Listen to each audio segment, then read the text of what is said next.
प्रार्थना म्हणजे तुम्ही देवाला सांगताय त्यानं काय केलं पाहिजे. तुम्हाला वाटतं की तुम्ही देवाचे सल्लागार आहात.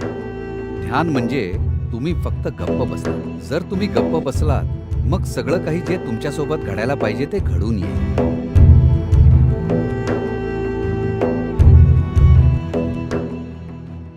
तर अशा आयामाला स्पर्श करणं जो भौतिकतेच्या पलीकडे आहे, म्हणजे तुम्हाला अशा आयामाला स्पर्श करायचा आहे जो भौतिकतेचा आधार आहे.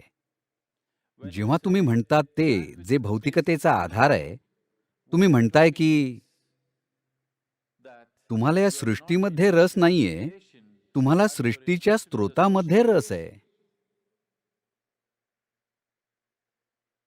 तिथे जर तुम्ही गेलात आणि निर्मात्यासमोर उभे राहिलात, किमान तिथे तरी तुम्ही तुमच्या कल्पना बाजूला ठेवल्या पाहिजेत, नाही का? हं? तुमच्या कल्पना बाजूला ठेवायला पाहिजेत, थोड्या वेळासाठी तरी. जेव्हा सृष्टीकर्ता इथे आहे, हो की नाही? तो स्वतःच सर्वात मोठी कल्पना नाहीये का? हे म्हणजे असं आहे, पेन्सिल्व्हेनियामध्ये एक माणूस होता. तुम्ही कुठून आहात? हां. तिथे फक्त पाऊस पडतो, तिथे पूर येत नाही. म्हणूनच आपण सिएटलला किनारपट्टीवर ठेवलंय. नाहीतर पूर येईल बरं का त्या जागी. तर पेन्सिल्व्हेनिया, एक माणूस होता पेन्सिल्व्हेनियामध्ये. एकदा तिथे एक मोठा पूर आला आणि हे ठीक आहे ना, एका जोकाच्या आत दुसरा जोक असला तर चालेल? पूर यायला सुरुवात झाली होती. पाणी वर चढायला लागलं होतं आणि तिथे एक खूप उत्साही तरुण पत्रकार होता, जो टप्प्याटप्प्यानं प्रत्येक तासाला बातमी देत होता, की पूर कसा वाढतोय, बरं का? कारण पत्रकारिता म्हणजे तेच झालंय. कोणीतरी बुडतंय, लगेच जगाला सांगा, हा माणूस बुडतोय, बघा तो कसा बुडतोय. त्याचा व्हिडिओ घ्यायचा आणि सगळ्यांना दाखवायचा माणूस कसा बुडतोय. तुम्ही तो मेला कॅमेरा फेकून माणसाला वाचवणार नाही. नाही. तुम्ही सगळ्या जगाला दाखवता माणूस पुरात कसा बुडू शकतो. तर ते व्हिडिओ कॅमेराचे दिवस नव्हते. फक्त बरं का, तार पाठवून, मोर्स कोड असा रिपोर्ट पाठवला जायचा. तर त्यानं रिपोर्ट लिहिला अगदी काव्यात्मक पद्धतीनं. म्हणाला, देव बसून बघतोय, पेन्सिल्व्हेनियाच्या ह्या भागात पाणी भरतंय आणि घरं खाली जातायत, हे आणि ते, आणि अगदी काव्यात्मक शब्दात वर्णन केलं. मग लगेचच त्याला संपादकाचा प्रतिसाद आला. पुराचं सोडून दे, देवाची मुलाखत घे. देव बसून बघतोय, त्याला वाटलं तो इथेच कुठेतरी आहे. पूर विसर, देवाची मुलाखत घे. त्यांना मुलाखत मिळाली नाही, ते सुरूच राहिलं. खूप घरं बुडाली, खूप लोकं मेली, पण एक माणूस वाचला. हा वाचलेला माणूस न्यूयॉर्कला गेला आणि लोकांना सांगितलं, की कसं तो पेन्सिल्व्हेनियाच्या पुरात वाचला, जिथे खूप माणसं मेली. लोकं जमा झाली. मग तो बॉस्टनला गेला आणि पेन्सिल्व्हेनियाच्या पुरात कसा वाचला त्याविषयी बोलला.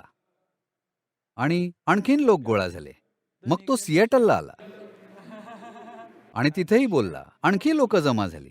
मग त्याने त्याचा रोड शो सुरू केला. एका शहरातून दुसऱ्या शहरात भाषण देत फिरला की कसा पेन्सिल्व्हेनियाच्या पुरातून वाचला. तो अमेरिकेतला प्रसिद्ध वक्ता बनला आणि मग साहजिकच, बरं का, प्रत्येक अमेरिकन माणसाला पुस्तक लिहावंच लागतं त्याच्या आयुष्यात. म्हणून त्यानं पुस्तक लिहिलं की कसा तो वाचला पेन्सिल्व्हेनियाच्या पुरातून. ते प्रसिद्ध झालं, तो सगळीकडे बोलला आणि त्याचे कार्यक्रम आंतरराष्ट्रीय बनले. तो कोट्याधीश झाला, लाखो पुस्तकं विकली. त्याचं संपूर्ण आयुष्य तो एकच गोष्टीविषयी बोलला की तो पेन्सिल्व्हेनियाच्या पुरातून कसा वाचला. आणि मग एक दिवस तो मेला, पुरात नाही, असाच मेला. आणि तिथे त्यांची एक सभा होती. तो स्वर्गाच्या दारातून आत गेला. आणि तिथे लोकांची एक सभा होती आणि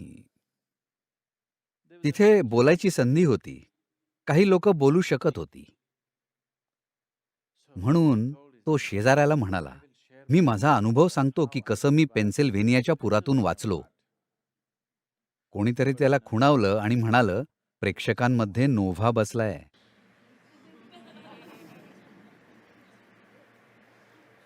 ठीक आहे. So, आता जो सृष्टीचा आधार आहे त्याच्यासमोर तुम्ही उभं राहून त्यालाच तुमच्या कल्पना सांगू नका. तुम्ही स्वतः त्याची कल्पना आहात. हो, तुम्ही फक्त त्याच्या कल्पनेचाच एक छोटासा भाग आहात. जर त्यानं त्याची कल्पना मागे घेतली तर संपलात तुम्ही. त्यामुळे तुम्ही तुमच्या कल्पना मांडू नका. तर हे ध्यानमय होण्याचं सार आहे. प्रार्थना म्हणजे तुम्ही देवाला सांगताय त्यानं काय केलं पाहिजे. तुम्हाला वाटतं की तुम्ही देवाचे सल्लागार आहात. ध्यान म्हणजे तुम्हाला तुमच्या मर्यादा समजल्यात, आता तुम्ही फक्त गप्प बसता. जर तुम्ही फक्त गप्प बसलात प्रत्येक पातळीवर, मग सगळं काही जे तुमच्यासोबत घडायला पाहिजे ते घडून येईल. सगळं प्रशिक्षण हे फक्त गप्प बसायला मदत करण्यासाठी आहे, की तुम्ही तुमच्या फालतू कल्पना सृष्टीकर्त्यावर फेकू नये, तुम्ही फक्त गप्प बसावं.